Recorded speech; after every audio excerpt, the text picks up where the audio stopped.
Hello everybody, I'm Craig. And I'm Brittany. And today we're going to talk about TMJ or TMD, which is pain in the jaw, and how it connects to all other parts of the head, neck, and face. So you've been having pain in your jaw, follow along with this video. We're going to give you some simple things that you can start doing at home to help alleviate some of that pain. But before you do that, please make sure that you subscribe to our YouTube channel at Integrated Physical Therapy, and please hit that bell to make sure that you receive all the latest videos that we are going to be releasing on a weekly basis.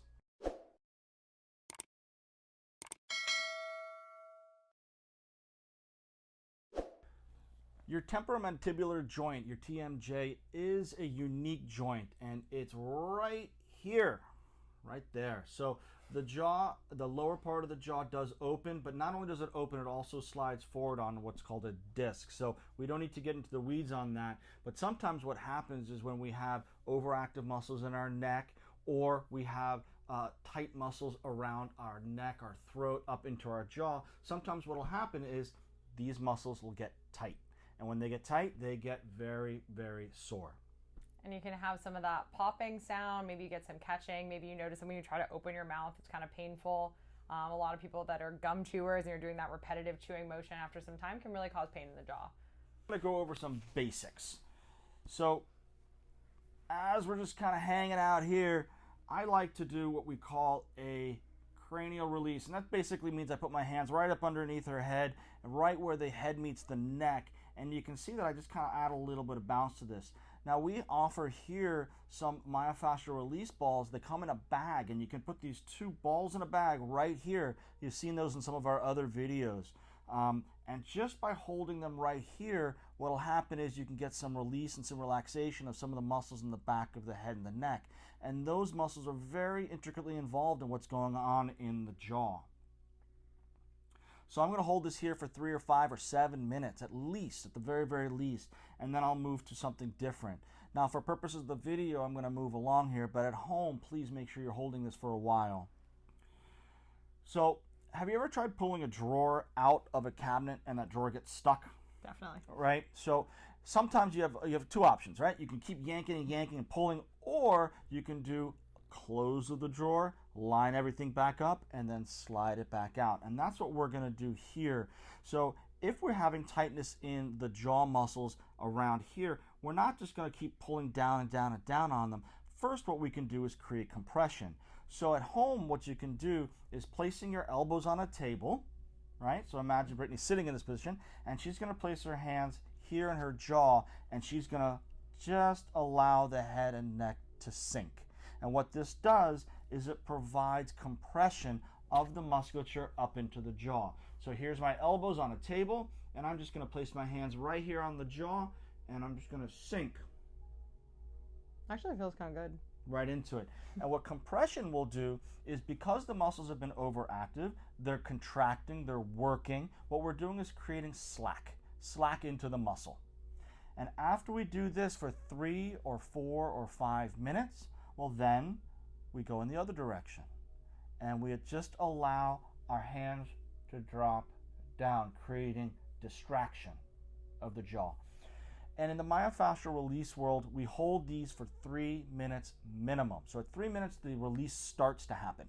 At 5 minutes, you've gotten to a much greater position. At 7 minutes, you can still feel the release happen and continue to go. So at 3 minutes is where we start, and then build on from there.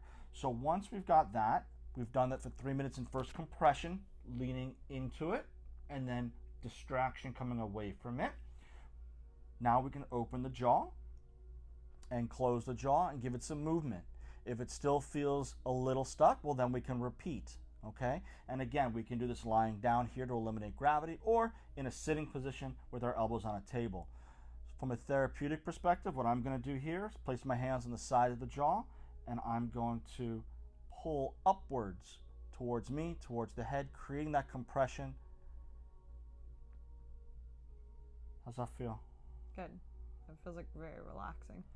This is one of our favorite things to do towards the end of our sessions. It relaxes the whole area. It creates a lot of space that we need to have in the jaw. So imagine 3 to 5, 7 minutes has taken place. Now what we're going to do is we're going to dry our hands so that we don't slide, and we're going to push downward towards the feet, creating tension or lengthening rather in the jaw muscles, and you'll be able to feel it.